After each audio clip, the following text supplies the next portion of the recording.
Hi, I'm Norm, and I've been with the Roastery Coffee Company a number of years, and today I would like to talk to you about coffee. And we'll start with the history of coffee. There are several legends about the history of coffee, but the legend that's most accepted is about a goat herder named Chaldee. Chaldee was a goat herder who lived in Ethiopia around 850 AD, and one day he was out herding his goats, and the goats started eating the coffee berries off the tree. The goats started prancing around from the caffeine high, and so Chaldee got curious and he chewed on a few of the coffee berries and he started dancing around from the caffeine high. And that was really the beginning of the discovery that there was something in this coffee berry that caused people to have a little euphoria. For the next 250 to 300 years, they hadn't learned to roast the seeds out of the coffee berry. But that changed around 1200 AD when they learned they could take these seeds and roast them. As it started to spread up into Europe, there were some priests that went to Pope Clement VIII and said, "Good Pope, this coffee brew coming out of the Middle East is the devil's brew, and you got to tell people not to drink it."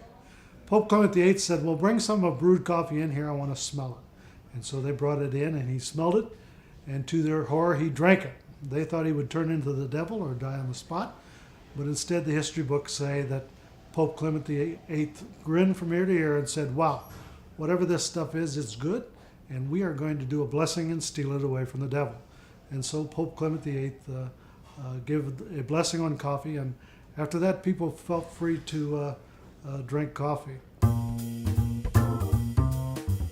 We like to think today there's a coffee shop on every corner, or two or three, but that's not a new phenomenon.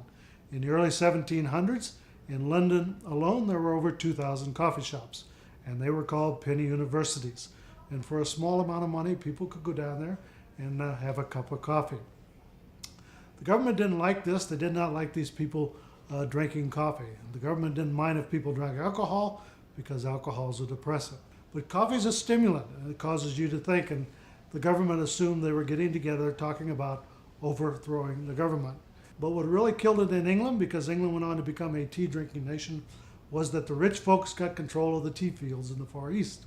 And they had a vested interest in those tea fields and no interest in coffee. And so they wanted to promote tea and downplay coffee. And they did several things to accomplish that, but one of the main things they did was to tax coffee heavily. Just the opposite happened in the United States. We have a little event called the Boston Tea Party. And at the Boston Tea Party, the British were trying to tax tea heavily. The Patriots not only did not want to drink tea because it was expensive, they didn't want to drink it because it represented England. And so the United States went on to become a coffee drinking nation. Up until 1900 in the United States, coffee is a very good brew. We could almost call it specialty coffee. But from 1900 till 1960, coffee changed.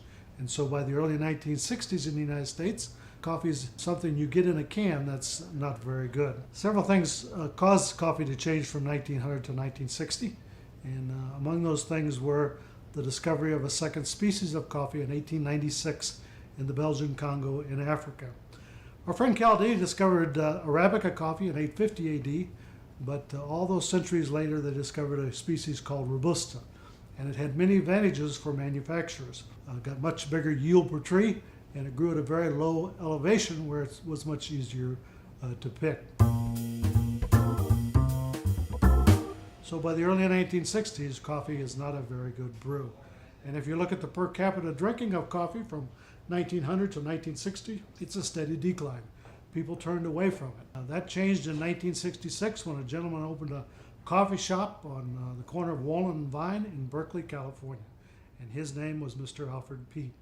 Mr. Peet is credited with starting the current specialty coffee movement. Mr. Peet wanted to buy better coffees and get it to his customers as fresh as he could. There's some quotes coming out about Mr. Peet, one of which is the very first day he had people out the door and down the block waiting to get into the store. And he said to a friend of his, "My goodness, we could have one of these on every corner." And so he already had a vision of what he had started. When the boys from Starbucks got started, they went down to Mr. Peet. Mr. Peet taught them everything he knew about coffee. Mr. Peet liked to roast coffee dark the European way, and so the boys from Starbucks learned to roast coffee dark the European way. Coffee grows between the Tropic of Cancer and the Tropic of Capricorn along those two belts along the equator.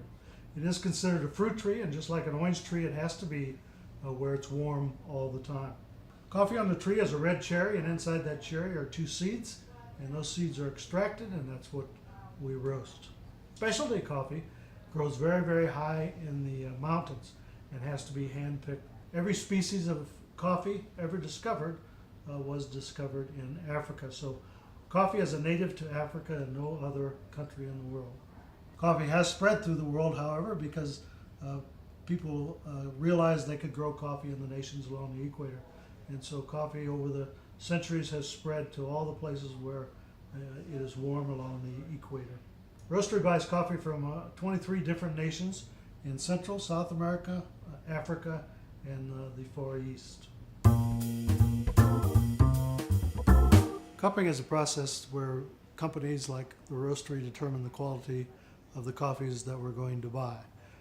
That started in the late 1800s with two brothers on the West Coast in the San Francisco Bay Area called the Hills Brothers. And the Hills Brothers were going down to the docks, buying green coffee, roasting it, and selling it. But sometimes after they roasted it, they said, hey, this doesn't taste very good. We should go down to the docks, get a sample of the lot of coffee we want to buy, bring it back, roast it, and taste it before we buy it. And they were the first to actually cup coffees. Roastery cups coffees so we can determine the quality of the coffees we're buying. We get samples from farmers and brokers from all over the world and all over the United States, and many, many, many unsolicited samples. People trying to sell us quality coffees. Cupping is basically taking and putting 8.25 grams of coffee in a cup and then adding 200-degree water and letting it set for 5 minutes. Cupping is basically a French press without the press. Once it's set for 5 minutes, then we smell it for aroma, and then we clean the top off to get down to a clean cup, and then we to put it mildly slurp and spit and determine the quality of the coffee.